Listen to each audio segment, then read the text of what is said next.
hi guys এয়া আজি আছিল আমাৰ দুপৰীয়াৰ ভিডিঅ' কাৰণ আমি সাডেনলি মানে ঘৰৰ কাম চাম শেষ কৰাৰ পিছত হঠাতে প্লেন কৰা হ'ল যে আজি অলপ ফেন্সিত যাওঁ আৰু জেঠিমাহঁতৰ ঘৰত যাওঁ সো এইফালে এতিয়া আমি গাড়ীতে আছোঁ সো গাড়ীৰ পৰা নামিলোঁ তাৰপিছত এতিয়া আমি আমাৰ মাহঁতৰ ঘৰৰ কাৰণে কেইটামান পৰ্দা লাগে সো এইফালে পৰ্দাখিনি চাই আছে আমাৰ বিউটিজনীক দেখা পাইছেনে চুপচাপ মনে মনে বহি আছে যিহেতু তাই গাড়ীত টোপনি মাৰি আছিল সো এইকাৰণে মনে মনে আছে সো এইফালে চাওক মায়ে ধুনীয়াকৈ পৰ্দাবিলাক চাই আছে সো এতিয়া ফাইনেল কৰা হোৱা নাই আৰু ইয়াতে কুচনো পোৱা যায় সো আপোনালোকে ল'ব পাৰিব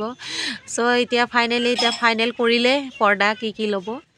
সো এইফালে এতিয়া লৈ আছে এতিয়া আমাৰ বিল হৈ আছে সো এইফালে চাওক মই বস্তুখিনি আপোনালোকক ভালকৈ পিছত দেখাম নেক্সট ভিডিঅ'ত সো মই ইয়াতে আপোনালোকক দেখাই দিছোঁ অলপ যে যিখিনি লৈছে আৰু এইফালে আমাৰ বিউটিজনী চকলেট খাই আছে সো গাইছ এতিয়া আমি আকৌ আহিলোঁ বেলেগ দোকানত ইয়াতে আমাৰ বিউটিজনীৰ কাৰণে লেহেংগা চাই আছোঁ কাৰণ বিউটিৰ বাৰ্থডে আহি আছে সো নানীয়েকে লেহেংগা দিব সো এইটো লেহেংগাটো দেখা পাইছেনে কেনেকুৱা লাগিছে ক'বচোন কমেণ্টত সো গাইছ ইয়াতে ধুনীয়া ধুনীয়া শাড়ীও পোৱা যায় ফেন্সিত আহিলে মানে একদম গাইজ ঘৰত যাবই মন নাযায় এইটো লওঁ সেইটো লওঁ সেনেকুৱা লাগি থাকে